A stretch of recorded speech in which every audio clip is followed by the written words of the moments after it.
Right, so now we're going to start the reassembly. We have a nice clean casing, and we start by taking the dummy shaft and getting it through into the actuator pawl. We just sit it right there like so. We take our first ring and slot it in.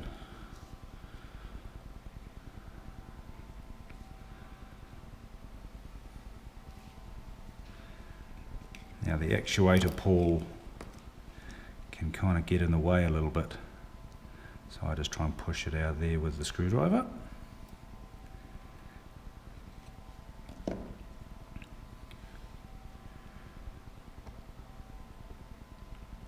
Takes a little bit of wiggling to get it in place. And there we go. And it's got to make sure that the actuator arms sit on the cam, and then we'll create a bit of room for the next one by pushing the next arm across. And take the next wheel, slot that one in place, give her a little bit of a wiggle, and pop the actuator arm on, click, push that pawl out of the way again, and go for the next wheel.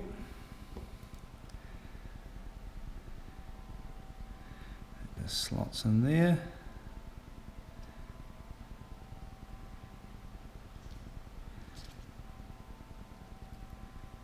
And click the arm onto the cam. The next wheel,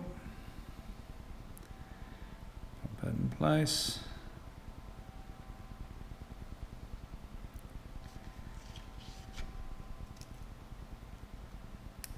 click, and the next wheel,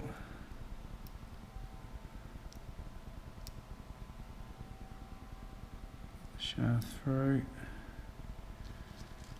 and then the actuator arm, and then the last wheel has the thicker cam on the outside, so we slot that in, and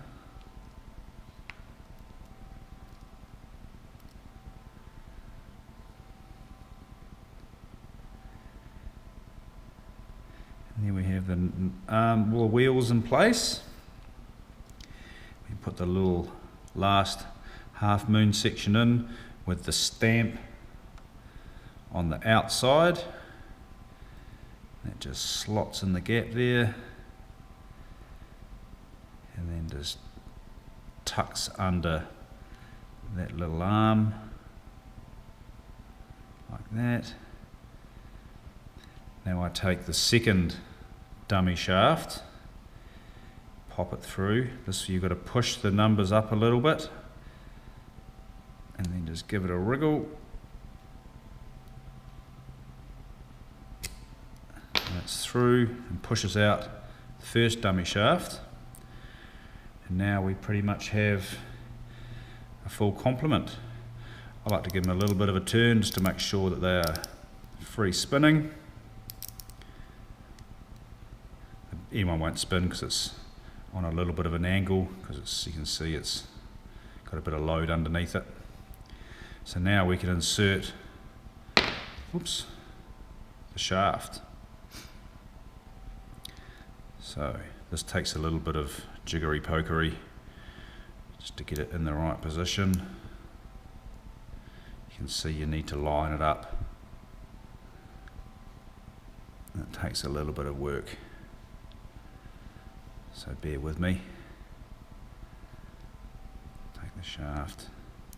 That pin needs to be, ends up facing this side.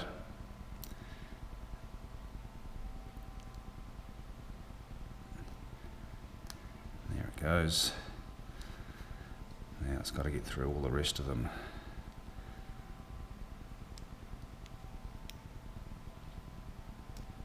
And there we go. So before I go all the way through, I'll take the plunger and put it over the shaft and in place over top of the little lever there, which is the bit that tends to break.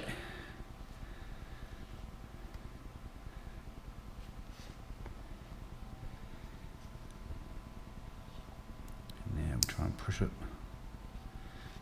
through. And there we have it. It lines up on the outside. Once again, give them a roll.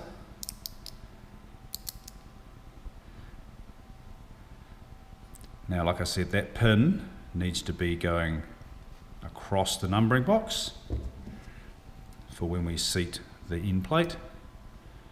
So I'll just give it a little turn. Oops.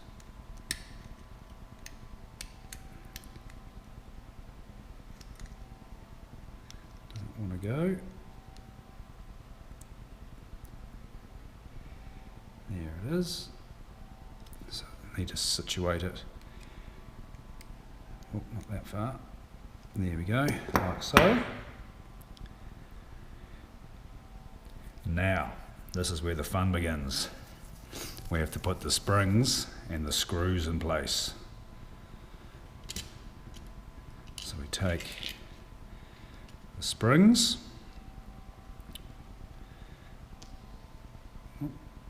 pop them in their little respective holes, like so. I want to get our little micro screws in place. Now the end plate has two little dimples to seat on the bottom of the springs. So we make sure they are seated. Now the idea, these springs have got quite a bit of load on them, so the idea is to get the end plate pushed up and over the shaft and that pin so it sits into that little locale. Now it's kind of hard to do, so you want to kind of get it done in one motion and as quick as you can. So here we go, like that. Now that spring is fighting to get out, so you want to hold your finger down on it nice and tight, get that first screw in. Now these screws, like I mentioned before, you've got to be quite careful with them. They just want to round off really easily.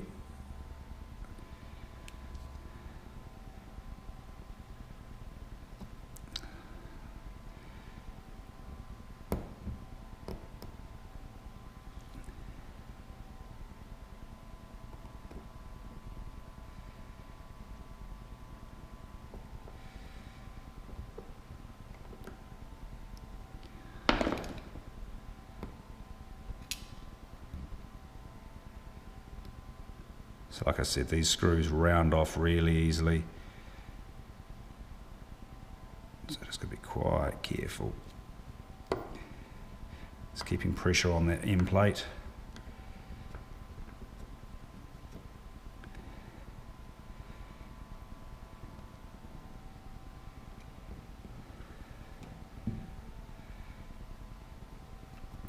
Then put the second screw in.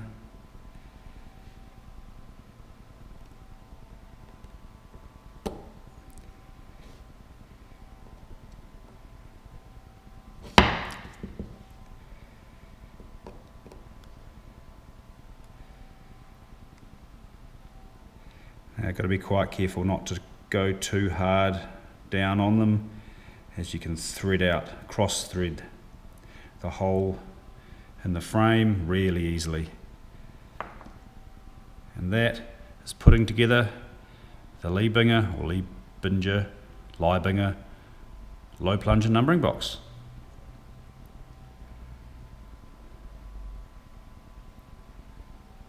Thanks for watching. Stay tuned for more.